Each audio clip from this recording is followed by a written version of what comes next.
இயேசு கிறிஸ்துவின் நாமத்தினால எங்களை யாவரையும் நாங்கள் வாழ்த்து சொல்லுகிறோம். கர்த்தராமே உங்களை ஆசீர்வதிக்கிறவராக இருக்காங்க. கண்களை மூடி நம்ம ஜெபிக்கலாம். தேவனே உம்மை நாங்கள் ஸ்தோத்திரிக்கிறோம். ஆண்டவரே, எங்களோடு கூட இடைப்படுகிற தேவ நீர் ஆண்டவரே ஸ்தோத்திரம். ஒவ்வொரு வார்த்தையும் ஜீவன் உள்ள வார்த்தையா இருக்கிறது கர்த்தாவே. உம்முடைய வார்த்தைகள் போய் அந்த இடத்துல வெறுமையாக வந்தது கிடையாதப்பா. அந்த ஆண்டவரே உம்முடைய வார்த்தைகள் ஆண்டவரே அனுப்பி நீ குணமாக்குற தேவன் ஆண்டவரே. உம்மை நாங்கள் ஸ்தோத்திரிக்கிற கர்த்தாவே. இதோ ஆண்டவரே இன்னைக்கு கூட தேவனுடைய வார்த்தைகளை பேசும்படியாக ஆண்டவரே தியானிக்கும்படியாக கர்த்தர் கொடுத்த ஒரு கிருபைக்காக நாங்கள் தேவனே நாங்கள் ஸ்தோத்திரிக்கிறோம். தேவனை நாங்கள் மகிமைப்படுத்துகிற கர்த்தாவே. இயேசுவின் நாமத்துல அப்பா நாங்கள் ஜெபிக்கிறோம். ஜீவனுள்ள நல்ல பிதாவே, ஆமென் ஆமென். கர்த்தர் தாமே உங்களை ஆசீர்வதிப்பார். கர்த்தருக்கு ஸ்தோத்திரம் ஸ்தோத்திரம். இந்த வேளையில கூட தேவனுடைய வார்த்தைகள் யூடியூப் மூலியமாக உங்களோடு கூட சந்திக்கும்படியாக பேசும்படியாக கர்த்தர் கொடுத்த ஒரு கிருபைக்காக நான் தேவனை ஸ்தோத்திரிக்கிறேன். கர்த்தர் தாமே உங்களை ஆசீர்வதிக்கிறவராக இருக்க. இன்றைக்கு கூட நம்முடைய தேவனுடைய வார்த்தைகளுக்கு நம்ம கடந்து போகலாம். நம்மளோட வாழ்க்கையில இன்னைக்கு எந்த மனுஷனையும் தேவனுடைய பார்வைக்கு எல்லா மனுஷர்களும் உகந்தவர்களாக வெளியேறப்பட்டவர்களாக காணப்படுகிறார்கள். ஆனால் இந்த நாட்கள்ல நம்ம பார்க்கும்போது எந்த மனுஷனி ஆகட்டும், நம்ம ஒரு எப்படி சொல்றது, ஒரு நம்ம இவன் எப்படி உருப்பிடுவான், எப்படி உன் மேலே வருவான் என்று நம்ம யோசிக்கிறதே தேவையில்லை. ஆனால் தேவன் ஒவ்வொரு மனிதன் மேலேயும் ஆண்டவர் ஒரு திட்டத்தை ஆண்டவர் வச்சிருக்கிறாரு, ஒரு நோக்கத்தை ஆண்டவர் வச்சிருக்காரு.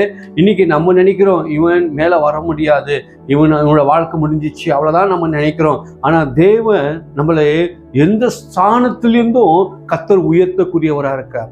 எந்த ஸ்தானத்திலிருந்து நம்ம மேலே அவர் கொண்டு போகிறவராக இருக்கிறார். இன்னைக்கு வேதவசனம் சொல்லுங்க, ஆண்டவருடைய முடிவை காட்டிலும் அது துவக்கத்தை காட்டிலும் முடிவு அது சம்பூர்ணமாக இருக்கும் என்று தேவனுடைய வசனம் சொல்லுகிறது. இன்னைக்கு நம்ம உண்மையாக நம்மளோட வாழ்க்கையில எப்படி ஆரம்பிக்கிறோமோ அதனுடைய முடிவும் அது சம்பூர்ணமாக இருக்கும் என்று வேதவசனம் சொல்லுகிறது. பாருங்க, ஒரு வசனம் சொல்லப்பட்டிருக்கு. இன்னைக்கு எடுத்த அந்த ஒரு வசனத்தை வாசிப்போமா. யாக்கோபுல எப்படியாக சொல்லுகிறது, நாளைக்கு என்ன நடக்குது என்று யாருக்கும் விவரிக்க முடியாது. இன்னைக்கு நம்ம இருக்கிறோம், பிரசங்கிக்கிறோம், நாளைக்கு அடுத்த கட்டம் ஒரு நிமிஷத்துக்குள்ள என்ன நடக்குது என்று தெரியாது. யாக்கோபு 4வது அதிகாரம் அதில் 14வது வசனம் எப்படியாக கூறப்படுகிறது. வசனத்தை வாசிப்போம், நம்ம கேட்போம். நாளைக்கு நடப்பது உங்களுக்கு தெரியாதே. உங்கள் ஜீவன் எப்படிப்பட்டது, உங்களுடைய ஜீவன் எப்படியாப்பட்டது. கொஞ்ச காலம் தோன்றி பின்பு தோன்றாமல் போகிற புகையை போல் இருக்கிறதே. கொஞ்ச காலம் தோன்றி தோன்றாமல் போகிற புகைகளை போல உங்களுடைய வாழ்க்கை இருக்குது என்று ஆண்டவர் சொல்லக்கூடியதா இருக்கு. பாருங்க, இன்னைக்கு எவ்வளோ படித்த ஞானிகள், விஞ்ஞானிகள் உலகத்துல எவ்வளோ பேர்கள் இருக்கிறாங்க. இன்னைக்கு உலகத்துல ஏதோ கண்டுபிடிக்கிறாங்க, உலகத்துல மகத்துவமானதெல்லாம் கண்டுபிடிக்கிறாங்க, எல்லாமே கண்டுபிடிக்கிறாங்க. ஆனா நாளைக்கு என்ன நடக்கிறது என்று யாராலையும் விவரிக்க முடியாது, யாராலையும் அது தெரியாது. இன்றைக்கு தோன்றி நம்மளோட வாழ்க்கை புகைகளை போல இருக்குது என்று சொல்லுகிறது. மனுஷனோட வாழ்க்கை எப்படி இருக்குது என்று இந்த இடத்துல சொல்லப்பட்டிருக்கு. இன்னைக்கு தோன்றி நாளைக்கு இல்லாத போகிறதா இருக்கிறது. ஆனா ஒருவருக்கு மட்டும்தான் தெரியும் நம்மளை குறித்து, இந்த உலகத்தை குறித்து, நம்மளுடைய காரியங்கள் நாளைக்கு என்ன நடக்குதுன்னு தேவன்கிட்ட கேட்டா, இன்னைக்கு என் வாழ்க்கை குறித்து நாளைக்கு என்ன நடக்குதுன்னு சொன்னா ஒருத்தருக்கு மட்டும்தான் தெரியும். நம்மளை படைத்த இயேசு ராஜாக்கள் மட்டும்தான் அதை சொல்லக்கூடிய முடிதா இருக்கிறது. இன்னைக்கு உலகத்துல எவ்வளோ பேர்கள் என்னோடது இது என்று வாழ்க்கையில வாழ்ந்து கொண்டிருக்கிறாங்க. ஆனா நாளைக்கு போய் கேளுங்க, நாளைக்கு உங்க வீட்டுல என்ன நடக்குதுன்னு கேட்டு பாருங்க, உங்களுக்கு தெரியவே தெரியாது. அடுத்த கட்டம் நம்ம வெளியே போறோம், என்ன நடக்குதுன்னு கேட்டு பாருங்க, தெரியாதுன்னுவாங்க. இன்னைக்கு நான் வாழ்றேன், ஏதோ இன்னைக்கு நம்ம நின்று கொண்டிருக்கோம், அடுத்த நிமிஷம் நம்மளுக்கு என்ன நடக்குதுன்னு யாருக்கும் தெரியாது. ஆனா எங்களை படைச்ச, எங்களை உருவாக்குன தேவன் மட்டும்தான், சர்வ வல்லமையான என் இயேசு ராஜாக்கு மட்டும்தான் தெரியும் நாளைக்கு என்ன நடக்கும் என்று சொல்லப்பட்டிருக்கிறது. இன்னைக்கு நம்மளோட வாழ்க்கையில மனுஷனோட வாழ்க்கை அது புகைக்கு ஒப்பானதா இருக்கு. இன்னைக்கு தோன்றி நாளைக்கு அவன் இல்லாத போகிறவனா இருக்கிறான். ஆனா இருக்கிற கொஞ்ச நாட்களுக்குள்ள நம்ம இயேசுவை உண்மையாக தேடுவர்களா நம்ம காணப்பட வேண்டும். நமக்குள்ள இயேசுவை அவர் தேடக்கூடியதா இருக்கணும். இன்னைக்கு அவருடைய வருகை, அவருடைய காரியங்கள் எப்போ வருகிறது என்று யாருக்கும் தெரியாது. அவர் எப்போ வருவார் என்று கூட தெரியாது. ஆனா நம்ம எல்லாத்துக்கும் ஆயத்தம் உள்ளவர்களா இருக்க வேண்டும், எல்லாத்துக்கும் மஞ்ச உள்ளவர்களா இருக்கணும். இது சொல்லப்பட்டிருக்கு, நம்முடைய ஜீவன் எப்படியாப்பட்டது என்று நம்ம இன்னைக்கு அதை குறித்து நம்ம சிந்திக்கலாம். எனக்கு அதை குறித்து சிந்திக்கலாம். நேரத்தில் அதை குறித்து நீங்க பார்க்கக்கூடிய லூக்கா சுவிசேஷத்துல ஒரு வசனம் சொல்லப்பட்டிருக்கு பாருங்க. 16ஆம் அதிகாரம் 19வது வசனம். அங்க ஒரு ஐஸ்வர்யம் உள்ள ஒரு மனுஷன் இருக்கிறான், அங்க ஒரு தரித்திரம் உள்ள ஒரு மனுஷனும் இருக்கிறான். அந்த இடத்துல வாசிங்க. ஐஸ்வர்யம் உள்ள ஒரு மனுஷன் இருந்தான். பாருங்க, ஐஸ்வர்யம் உள்ள ஒரு மனுஷன் இருந்தான். அவன் ரத்தாம்பரமும் விலையேற பெற்ற ரத்தாம்பரமும் வெளியேறப்பட்ட வஸ்திரத்தையும் அவன் தரித்திருந்தான். அனுதினமும் சம்பிரமாய் வாழ்ந்து கொண்டிருந்தான். அனுதினமும் சம்பூர்ணமாக வாழ்ந்து இருந்தான். லாசரு என்ன பெயர் கொண்ட ஒரு தரித்திரனும் இருந்தான். லாசர் என்ற ஒரு தரித்திரம் உள்ள ஒரு மனுஷனும் அந்த இடத்துல காணப்பட்டான் என்று இந்த இடத்துல சொல்லக்கூடியதா இருக்கிறது. பாருங்க, இவனுடைய வாழ்க்கை எப்படி இருந்தது? ரத்தாம்பரமோ அவருடைய வாழ்க்கை வெளியேறப்பட்ட வஸ்திரமும் அவன் தரித்து இருந்தான் என்று வேத வசனம் சொல்லப்பட்டிருக்கு. அவன் எப்படியா இருக்கிறான்னு பார்க்கும்போது அவனோட வஸ்திரமே எவ்வளவு விலை உயர்ந்தது என்று சொல்லப்பட்டிருக்கு. எவ்வளோ அவனோட வஸ்திரமே இன்னைக்கு எவ்வளவு விலை உள்ளதா இருக்கிறது. அப்படியாப்பட்ட ஒரு ஐஸ்வர்யம் உள்ள ஒரு மனுஷன், ஐஸ்வர்யம் உள்ள மனுஷனுக்கு பார்க்கும்போது துறவுகள் எல்லா வகையான வசதிகளும் அவனுக்கு இருக்கும், ஒரு கவலையும் அவனுக்கு இருக்காது. அவனுக்கு வேண்டிய வேலை ஆட்களுக்கு இருப்பாங்க, சாப்பாடு கொண்டு வருவாங்க, வேலையை செய்வார்கள்.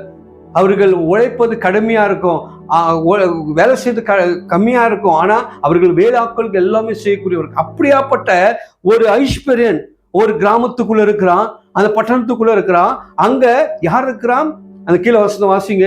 லாசரு என்னும் பெயர் கொண்ட, லாசரு என்ற ஒரு பெயர் கொண்ட ஒரு தரித்திரனும் இருந்தான். அவன் பருக்கள் நிறைந்தவனாய் இருந்து அந்த ஐஸ்வர்யவானுடைய வாசல் அருகே கிடந்து அவனுடைய மேஜையிலிருந்து விழுந்த துணிக்கைகளாலே தன் பசியை ஆற்ற ஆசையாய் இருந்தான். பசியை ஆற்ற அவன் ஆசையாக அவன் இருந்தான் என்று வேத வசனம் சொல்லப்பட்டுகிறதா இருக்கிறது.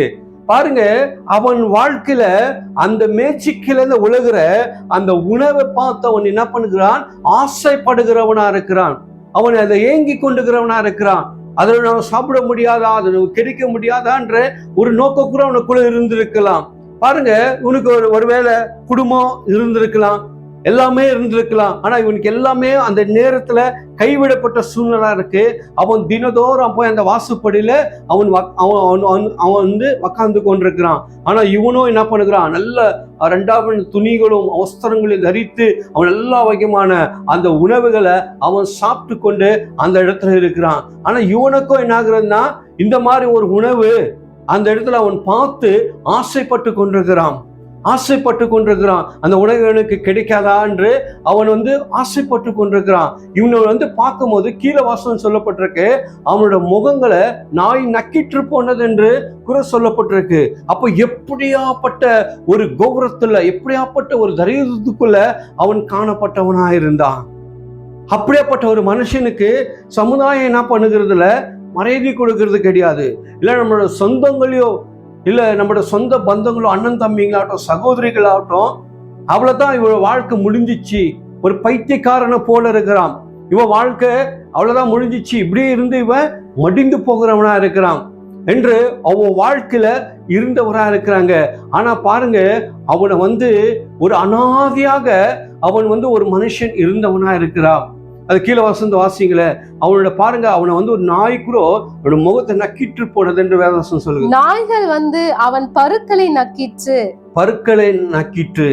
பின்பு அந்த தரித்திரன் மரித்து தேவ தூதரால் ஆபிரகாமுடைய மடியிலே கொண்டு போய் விடப்பட்டான். பாருங்க, இந்த இடத்துல இந்த காரியத்தை நம்ம நன்றாக புரிந்து கொள்ள வேண்டும். இந்த ஐஸ்வர்யனும் மதிக்கிறான், இந்த தரித்திரனும் இந்த லாசரும் என்ன பண்ணுகிறாரு, 2 பேரும் மறிக்கிறவர்களா இருக்காங்க. அவங்களோட உடம்பெல்லாம் அந்த நாய் நக்கிற்று போனது என்று வேத வசனம் சொல்லப்பட்டிருக்கு. இவனோ அவரோட வாழ்க்கையில இருந்து எல்லா சுகபோகத்தையும் இந்த பூலோகத்துல அன்பைத்தவனா இருக்கிறான், எல்லா வகையான உணவு சாப்பிட்டவனா இருக்கிறான், எல்லா வகை ஆசைக்குள்ள போனவனா இருக்கிறான்.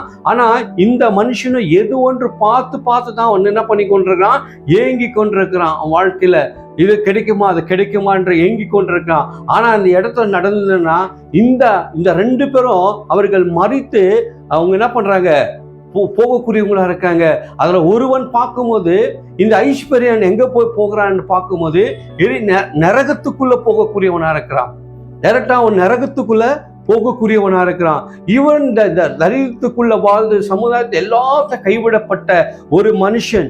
அவன் பார்க்கும்போது அந்த லாசர் என்ற மனுஷன் அவன் எங்க போனான் என்று பார்க்கும்போது அவன் தேவனுடைய பரலோகத்துக்கு போய் ஆபிரகாமின் மடியில அவன் கிடந்ததை அவர்கள் பார்த்தார்கள். அந்த ஐஸ்வர்யன் பார்க்கிறான். அந்த இடத்துல இருந்தே அவன் பார்க்கிறான். அந்த இடத்துல அவன் சொல்லுகிறான், அது கீழே வந்து அப்படியே வாசிங்களா, நான் சொன்னேன். பாதாளத்திலே அவன் வேதனைப்படுகிற போது, பாருங்க, பாதாளத்துல வேதனைப்படுகிறான்.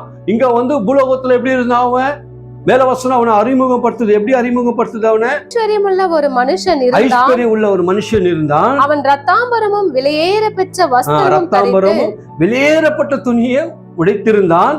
அனுதினமும் சம்பூர்ணமாய் வாழ்ந்து கொண்டிருந்தான். ஒன்றும் குறையில்ல, வாழ்ந்து கொண்டிருந்தான். எல்லாமே என்று வாழ்ந்து கொண்டிருந்தான். ஆனா இப்போ அப்படி வாழ்ந்த மனுஷன், அப்படியா இருந்த ஒரு மனுஷன் அவன் இப்போ எங்க வேதனைப்படுகிறானா? பாதாளத்திலே அவன் வேதனைப்படுகிற போது தன் கண்களை ஏறெடுத்து தூரத்திலே ஆபிரகாமையும் அவன் மடியிலே லாசருவையும் கண்டான். போதுங்க, ஹல்லேலூயா. இவனோட வாழ்க்கையில பாருங்க, இவன் நரகத்துல வேதனைப்பட்டு கொண்டிருக்கிறான். ஆனா பூலோகத்துல எப்படி இருந்தா, எல்லா வகையான ஆஸ்திலையும் எல்லா வகையானத்திலையும் இருந்தா. ஆனா இன்னைக்கு நரகத்துல போய் என்ன பண்றான், தத்தளிக்கிறவனா இருக்கிறான். யோசித்து பாருங்க, நான் உன்கிட்ட இருக்கிறது கொஞ்சம் உதவி பண்ணிருந்தாக்கிறோம், கொஞ்சம் உதவி பண்ணி அவனை தேற்றிருந்தா அவனோட உள்ளம் எவ்வளவு ஒரு நல்லதா இருக்கும். அவன் ஆசைப்பட்டு கொண்டிருந்தான் அந்த உணவுக்கு தான். ஒருவேளை உணவு கொடுத்து அவனை தேற்றிருந்தா லாசரோட உள்ளம் எப்படி இருந்திருக்கும்? இல்ல, அவனுக்கிட்ட எவ்வளோ கோடி எவ்வளோ லட்சம் பணங்கள் இருக்கு, எல்லா ஐஸ்வர்யம் இருக்கு, அதுல இருந்து கொஞ்சம் எடுத்து அவன் கொடுத்துருந்தாக்கிறோ அவன் என்ன பண்ணியிருப்பான், அவன் ஒரு சந்தோஷத்தோடு போயிருப்பான். ஆனா உண்மையாக இந்த ஐஸ்வர்யன் உண்மையா அவன் அவனுக்குள்ள இருந்து எடுத்து அந்த மனுஷனை ஒரு அன்பு செலுத்தி அந்த மனுஷனுக்கிட்ட இருந்த அந்த ஐஸ்வர்யத்துல ஏதோ கொஞ்சம் ஒரு உதவி பண்ணி அவனுக்கு ஒரு சகாயத்தை பண்ணியிருந்தா அவனும் அந்த ஐஸ்வர்யனும் அன்றைக்கு எங்க லாசர் இருந்தாரோ அதே இடத்துல தேவன் வைக்கவும் ஆயத்தமா இருந்திருப்பாரு. ஆனா அவன் வாழ்க்கையில என்ன பண்றான், உலகத்துல இதுதான் என் வாழ்க்கை, நாளைக்கு என்ன நடக்குதுன்னு அவனுக்கு தெரியல, நாளைக்கு நான் அடுத்த கட்டம் நான் மறித்து எங்க போவேன்னு தெரியல. அவன் அடுத்த கட்டம் நான் இப்படிதான் இருக்க போறேன், எனக்கு பரலோகத்துல நல்ல இடம் கிடைக்க போகுது என்று ஒருவேளை அவன் யோசிச்சிருக்கலாம். ஏன்னா இந்த உலகத்துல அவன் ஏசி ரூம்ல இருந்து எல்லா வகையான சுகபோகத்துல இருந்த ஒரு மனுஷன். இன்னைக்கு அநேக பேர் நினைக்கிறாங்க, நான் இதுல இருந்து இப்படியே நான் மடிக்க போறேன்னு நினைக்கிறீங்க. அப்படி கிடையாதுங்க. நம்மளுக்கு நியாயம் தீர்க்கும்படியாக ஒருவர் இருக்கிறார். நம்மளை கொண்டு போய் எங்க வைக்கணும் என்று ஒருவர் தீர்மானிக்க போறார். அவர் தான் இயேசு ராஜாவா இருக்கிறார். இன்னைக்கு நம்ம நினைக்கிறோம், இந்த மனுஷன்லாம் பரலோகத்துக்கு போவானா, இந்த மனுஷனெல்லாம் இருப்பானா, இப்படியா இருக்கிறானே, ஒன்றுமே இல்லாம இருக்கிறானே. ஆனா நம்ம தேவனுடைய பார்வைக்கு நம்மளாம் வெளியேறப்பட்ட மகளாக, வெளியேறப்பட்ட மகனாக நம்ம காணப்படுகிறோம். லோகத்துல நம்ம தரித்திரமா இருக்கலாம், பணம் இருக்கலாம், ஆஸ்தி வீடு வசதி எதுவுமே இல்லாம இருக்கலாம். நம்ம வாழ்க்கையில இல்லை ஒரு வீடு வாடகைக்கு நம்ம வாழ்க்கையில எப்படியோ நம்ம வாழ்ந்து கொண்டிருக்கலாம். ஆனா என் மேல ஆண்டவர் ஒரு திட்டத்தை வச்சிருக்கிறார். நம்மளோட குடும்பத்தின் மேல ஆண்டவர் ஒரு திட்டத்தை வச்சிருக்கார். எங்களோட பிள்ளைகள் மேல கர்த்தர் ஒரு திட்டத்தை வச்சிருக்கிறார். இன்னைக்கு மனுஷன் தீர்மானிக்கிறது கிடையாது, தேவன் தீர்மானிக்க வேண்டும். என் குடும்பத்தை குறித்து கர்த்தர் தீர்மானிக்க வேண்டும், என் வாழ்க்கை குறித்து கர்த்தர் தீர்மானிக்க வேண்டும். இன்னைக்கு நாளைக்கு நான் எங்க போகிறேன்னு உங்களுக்கு யாருக்கு தெரியாது. ஆனா இதை நான் சொல்லுகிறேன், இந்த மனுஷன் அந்த மேஜிக்கிலிருந்து அந்த அந்த அந்த அந்த அந்த பருப்புகள் அந்த சாப்பாடு கீழே விழுகிறது அவன் ஆசைப்பட்டு கொண்டிருந்தான். அவனோட ஆசையை உண்மையா நிறைவேற்றியிருந்தா, அவனுக்கு ஒருவேளை உணவு கொடுத்து அவனுக்கு ஒரு நல்ல ஒரு வஸ்திரத்தை கொடுத்து அவன் காயத்தெல்லாம் ஆற்றியிருந்தா, அவன் காயத்தெல்லாம் தொடைத்திருந்தா, உண்மையா இந்த ஐஸ்வர்யனும் பரலோக ராஜ்யத்துல இருந்திருப்பான். நீங்களும் அவ்வளவுதான். ஏதோ ஒரு மனுஷன் ரோட்ல இருக்கிறான், ஏதோ ஒரு மனுஷன் அவன் வாழ்க்கையில போய் கொண்டிருக்கான்னு நினைக்காதீங்க. அவனுக்கு ஒரு உதவி செய்யுங்க. இன்னைக்கு எத்தனையோ பேர்கள் இன்னைக்கு எத்தனையோ உதவிகள் இருக்கிறாங்க, எத்தனையோ பேர்கள் தேவையோடு இருக்கிறாங்க. மருத்துவர்களுக்கு எத்தனையோ பேர் தேவையா இருக்கிறாங்க. எத்தனையோ பேர்கள் வாழ்க்கையில இன்னைக்கு ஏங்கி சில விஷயங்கள் இருக்கிறாங்க.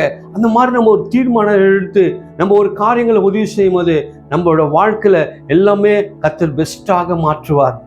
இன்னைக்கு ஆண்டவர் சொல்றாரு இந்த இடத்துல, இந்த மனுஷனும் நரகத்துல பூலோகத்துல எல்லா நன்மையும் பெற்றுக்கொண்டுதான், ஆனா இந்த மனுஷன் ஒன்றும் அனுபவிக்கல. வாழ்ந்த நாட்கள் எல்லாம் அவன் தரித்திரமாய் வாழ்ந்தான். அவன் புன்றெல்லாம் நாய் நக்கிட்டு போனது. இப்படியாக அவன் வாழ்க்கையே ஆசைக்குள்ள இருந்தான். ஆனா அவன் மேல கர்த்தர் ஒரு பெரிய திட்டத்தை கர்த்தர் வைத்திருந்தார். பெரிய ஒரு திட்டத்தை அவன் மேல கர்த்தர் வைத்திருந்தார். அவனை போய் எங்க வைக்கிறான்னா ஆபிரகாமின் மடியில கிடக்கிறத பாக்குறா. இவனும் நரகத்துல வேதனைப்பட்டு கொண்டிருக்கிறான். அவன் எதை எடுத்துக்கொண்டு போனான்? ஒன்றுமே எடுத்துக்கொண்டு போல. வாழ்க்கையில அது கீழே வசந்தம் அப்படியே வாசிங்க. அப்போது அவன் தகப்பனாகிய ஆபிரகாமே, நீர் எனக்கு நீங்க இறங்கி லாசரு தன் விரலின் நுனியை தண்ணீரில் தோய்த்து என் நாவை குளிர பண்ணும்படி அவனை அனுப்ப வேண்டும். இப்போ அங்க கேக்குறான், யார் அனுப்ப சொல்றான்? அதரா அனுப்ப சொல்றான். உன்னோட துணிக்கு ஒரு தொட்டு தண்ணீர் என் நாவல தொட்டால் நான் குளிர் அடைவனே என்று. ஆனா அதுக்கு முன்பாக அவன் என்ன பண்ணா, அவனை மதிக்கல, லாசரை மதிக்கல, அவனுக்கு ரெஸ்பெக்ட் கொடுக்கல. அவனுக்கு அவன் இருந்த ஒரு பருக்கில கூட அவனுக்கு ஒரு உணவு கொடுக்கல, அவனுக்கு ஒரு வஸ்திரத்தை கொடுக்கல. ஆனா பாருங்க, 2 பேரும் மறித்து போய் 2 பேரும் அந்த இடத்துல மீட் பண்ணக்கூடியவங்களா இருக்கிறாங்க. இன்னைக்கு நம்மளோட வாழ்க்கையில அவ்வளவுதான். நம்மளோட வாழ்க்கையில நம்மளாம் ஒரு நாள் பரலோகத்துல மீட் பண்ணுங்கிறவங்களா இருக்கும், நம்ம சந்திக்கிறவங்களா இருக்கிறோம், ஒருத்தரோட முகத்தை நாங்க பார்க்கக்கூடியவர்களா இருக்கும். தேவன் அந்த நியாய தீர்ப்புல நம்மளை கொண்டு வருவார். அப்ப தேவன் அங்க கொடுக்குற ஜட்ஜ்மெண்ட் தான், தேவன் கொடுக்குற நியாய தீர்ப்பு தான், அன்றோடைய நியாய தீர்ப்பு தான். அதுதான் சொல்றார், ஒரே தடவை மரணமும் ஒரே தடவை நியாய தீர்ப்பு இன்னைக்கு நம்மளுக்கு இருக்கிறது. நம்மளுக்கு நியாய தீர்ப்பு உண்மையாக இருக்கிறது. இந்த உலகத்துல நீ ஏதாவது நீ செய்கிறியோ அது எல்லாமே நியாய தீர்ப்பு ஒரு நாள் பரலோகத்துல நம்ம பார்க்கக்கூடியவர்களா இருக்கிறாங்க.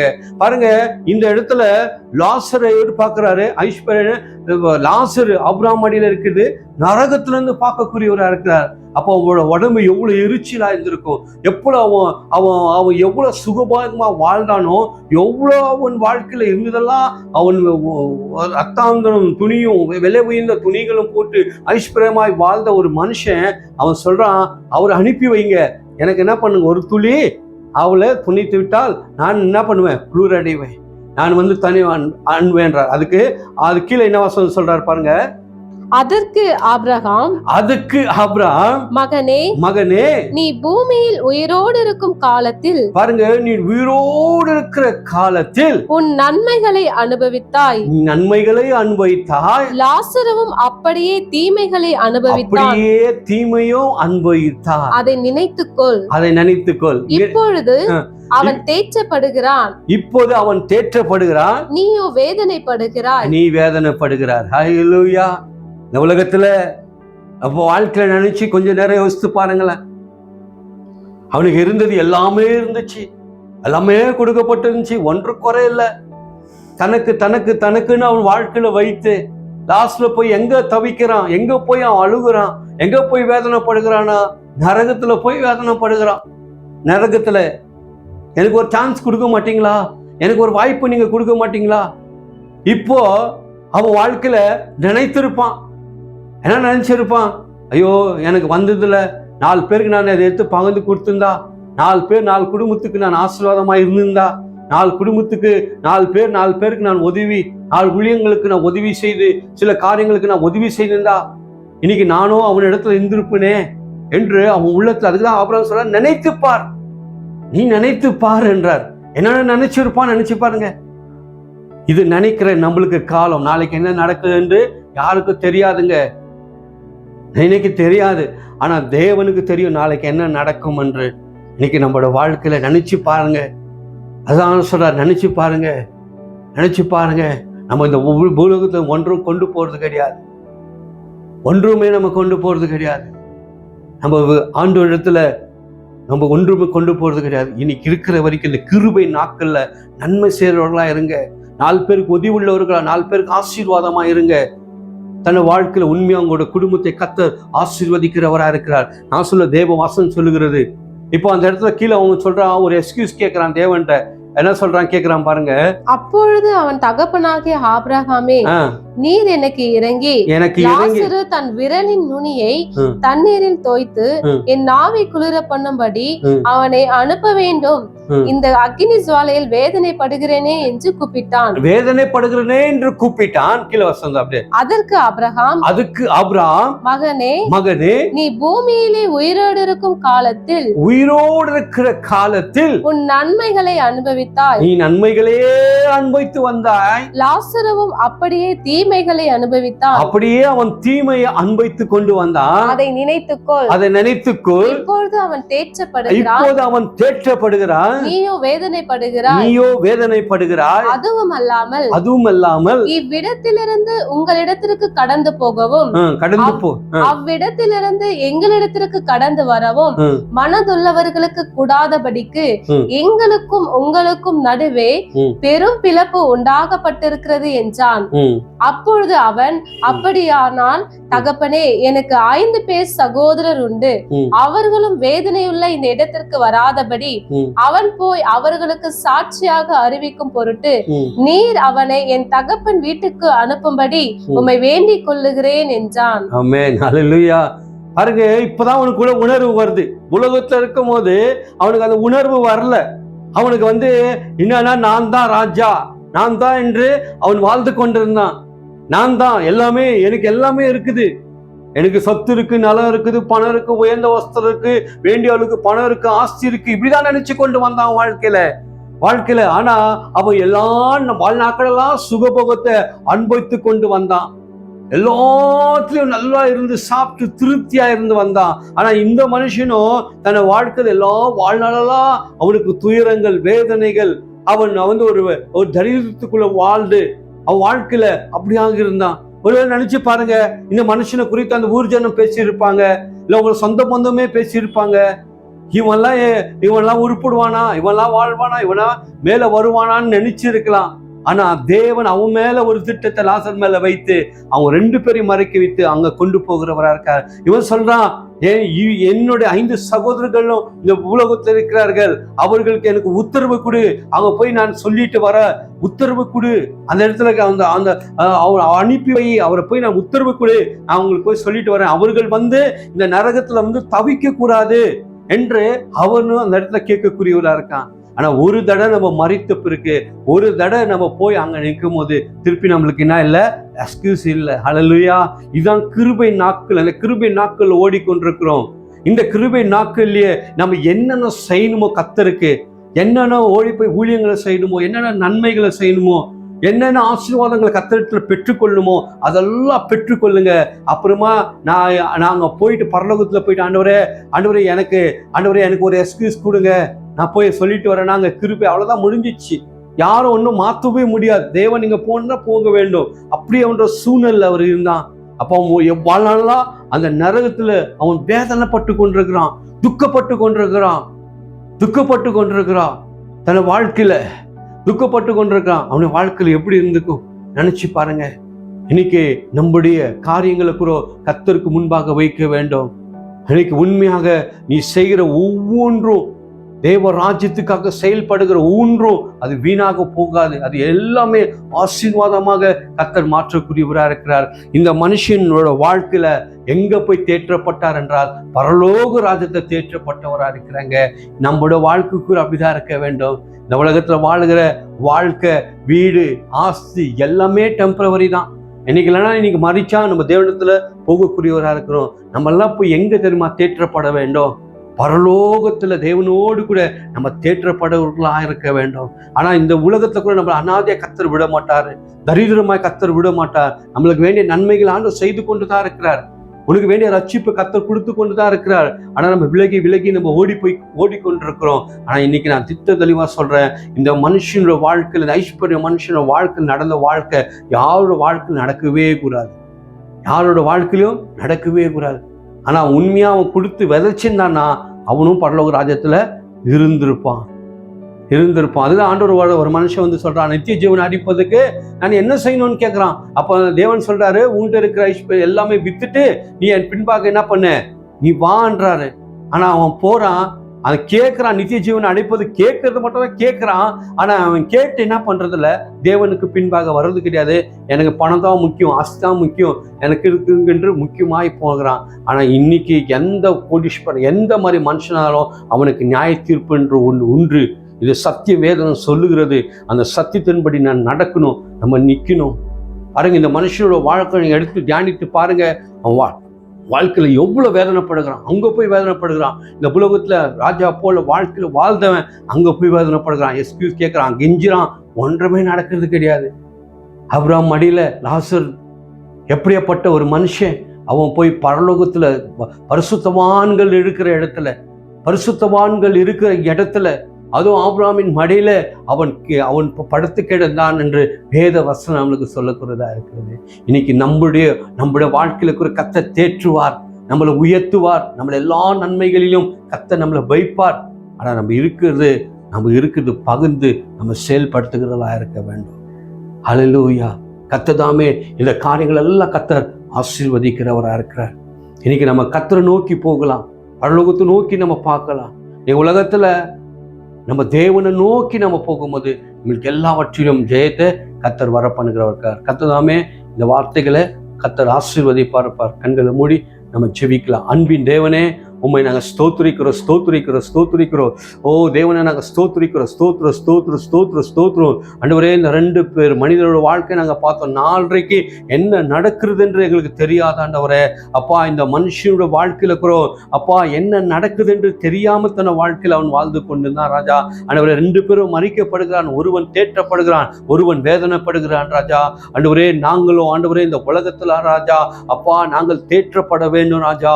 ஆண்டவரே, எங்களுக்கு என்னென்ன நன்மைகளை செய்யணுமோ ஆண்டவரே, நாங்கள் அந்த காரியத்துல இறங்கி செய்ய எங்களுக்கு உதவி செய்யுங்க டேடி. நேரத்தில் ஆண்டவரே, இதான் கிருபை நாட்கள், இந்த நேரத்தை எங்களுக்கு கொடுத்தீங்க, இந்த நேரத்துல உண்மையா ஓட எங்களுக்கு உதவி செய்யுங்க டேடி.